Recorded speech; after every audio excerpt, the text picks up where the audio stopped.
Coba deh bayangin sejenak. Gimana kalau kita lihat pikiran kita itu bukan kayak mobil rusak yang mesti dibenerin, tapi lebih kayak mesin balap yang bisa kita desain dari nol buat performa maksimal. Nah, itulah inti dari psikologi positif. Dan di pembahasan kali ini, kita bakal sama-sama ngebangun cetak birunya. Oke, biar lebih kebayang, kita bedah dulu nih perbedaan dasarnya. Psikologi yang kita kenal selama ini, yang tradisional, itu seringnya jadi kayak mekanik. Fokusnya yaitu cari apa yang rusak, apa yang mogok, terus dibenerin. Tapi gimana kalau kita ganti peran? Bukan jadi mekanik, tapi jadi arsitek atau desainernya. Nah, psikologi positif ngajakin kita mikir gitu. Pertanyaannya bukan lagi apa yang salah, tapi gimana caranya kita ngebangun pikiran yang super kuat dan tangguh dari awal. Baiklah, ini dia rencana pembangunan kita hari ini. Kita mulai dari pergeseran cara pandang, dari bengkel ke studio desain. Terus kita siapkan cetak biru untuk performa tinggi. Habis itu kita rakit deh komponen-komponen utamanya. Nggak cuma itu, kita juga bakal belajar cara nyetel mesinnya biar performanya puncak. Dan terakhir, kita bakal dapat buku panduan biar mesin ini awet. Setiap proyek hebat, entah itu bangun gedung pencakar langit atau ngerakit mesin Formula 1, pasti butuh cetak biru yang solid kan? Nah, sama halnya dengan pikiran kita. Untuk ngebangun pikiran yang luar biasa, cetak biru pertamanya itu datang dari salah satu pelopor di bidang ini. Namanya Martin Seligman. Dan inilah dia model PRMA. Anggap aja ini 5 prinsip desain inti buat mesin kita. Ada P untuk positive emotion atau emosi positif, E untuk engagement atau keterlibatan penuh, R untuk relationships, hubungan yang baik, M untuk meaning atau makna, dan A untuk accomplishment atau pencapaian. Kelima pilar ini tuh fondasinya. Kalau salah satunya goyah, ya keseluruhan bangunan pikiran kita jadi nggak akan kokoh. Nah, kalau tadi PERMA itu ibarat kerangka desain umumnya, 24 kekuatan karakter ini nih spesifikasi material unik punya kita masing-masing. Lewat survei kayak VA, singkatan dari Values in Action, kita bisa tahu persis bahan terbaik apa sih yang kita punya. Jadi kita bisa bangun mesin yang benar-benar personal dan optimal buat diri kita sendiri. Oke, cetak biru udah di tangan, spesifikasi material juga udah tahu. Sekarang waktunya kita masuk bengkel dan mulai ngerakit komponen-komponen utamanya. Siap? Komponen pertama yang kita pasang itu, anggap aja kayak chassis dan rangkanya. Ini yang bikin semuanya kuat. Apa itu? Ya, pola pikir bertumbuh sama kegigihan. Pola pikir bertumbuh atau growth mindset, istilah dari Carol Dweck, itu keyakinan kalau kita tuh bisa terus belajar dan jadi lebih baik. Terus kegigihan atau grit dari Angela Duckworth, itu soal semangat dan ketekunan buat ngejar tujuan jangka panjang. Dua hal ini adalah material dasar yang bikin mesin kita jadi super tahan banting. Logikanya gini, mesin secanggih apapun, kalau nggak ada bahan bakarnya, ya nggak bakal jalan kan? Nah, dalam konteks pikiran kita, bahan bakar oktan tingginya itu adalah hubungan positif dengan orang lain.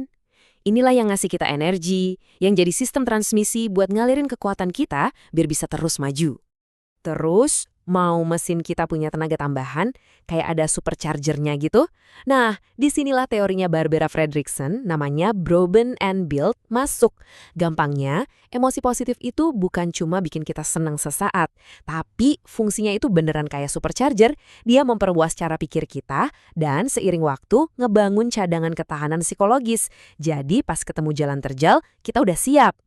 Oke, semua komponen utama udah kepasang, mesinnya udah jadi. Sekarang bagian paling asiknya nih, tuning.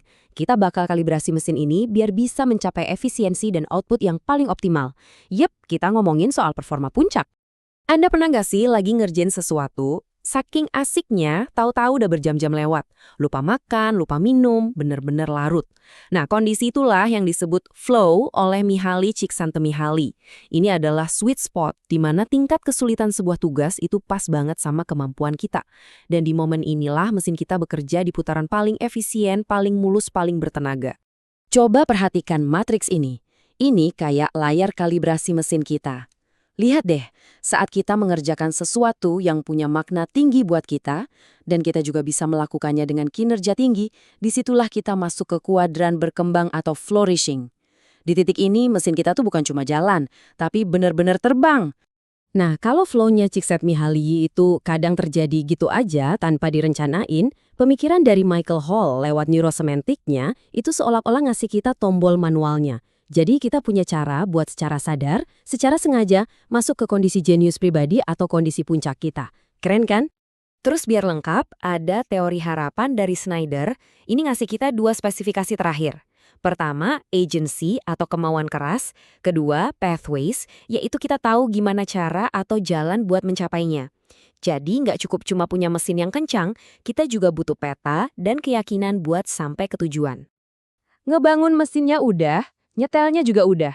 Tapi ini belum selesai. Mesin sehebat apapun butuh perawatan kan? Oke, sekarang kita buka buku panduan pemiliknya, biar mesin pikiran kita ini awet dan performanya terjaga. Dan yang menarik, definisi mesin ideal itu ternyata bisa beda-beda di tiap budaya loh. Kalau di pandangan barat, idealnya tuh sering kali mesin yang disetting buat kecepatan puncak. Fokusnya ke emosi yang energinya tinggi, kayak kegembiraan dan sukacita. Tapi kalau di pandangan timur, fokusnya beda. Mereka lebih rekayasa mesinnya untuk daya tahan jangka panjang. Jadi yang diutamakan itu emosi kayak ketenangan dan kepuasan. Nah, untuk perawatan preventifnya, ada 2 checklist yang penting banget. Anggap aja kayak ganti oli sama cek mesin rutin. Pertama, rasa syukur. Ini kayak kita lagi ngecek dan ngapresiasi semua komponen mesin yang udah bekerja dengan baik. Kedua, mindfulness atau kesadaran penuh. Ini proses diagnostiknya. Kita sadar penuh sama kondisi mesin saat ini, tanpa ngejudge, oh ini bagus, ini jelek. Cuma observasi aja. Sekarang giliran Anda yang jadi insinyurnya. Proyeknya simpel aja. Pertama, identifikasi lagi apa kekuatan khas Anda dari cetak biru VIA tadi. Terus, pilih satu kekuatan itu dan coba deh gunain dengan cara yang baru minggu ini. Terakhir, amati aja apa dampaknya ke kesejahteraan Anda. Ini adalah kesempatan buat benar-benar ngoprek mesin Anda sendiri. Dan semua ini membawa kita kembali ke inti pesannya. Seperti yang juga ditekankan oleh psikolog LT Sukesi. Tujuannya tuh bukan cuma buat nambal yang bocor atau benernya rusak, tapi buat memelihara dan ngembangin apa yang terbaik dari diri kita. Kita pindah fokus dari yang tadinya cuma ngurusin penyakit, jadi mendorong perkembangan. Dari sekedar bertahan hidup, menjadi benar-benar flourishing. Jadi, cetak birunya udah di tangan Anda, komponen-komponennya juga Anda udah tahu, sekarang pertanyaannya cuma satu. Pertanyaannya kembali ke Anda. Dengan semua ini, mesin luar biasa seperti apa yang akan Anda bangun? Selamat merancang.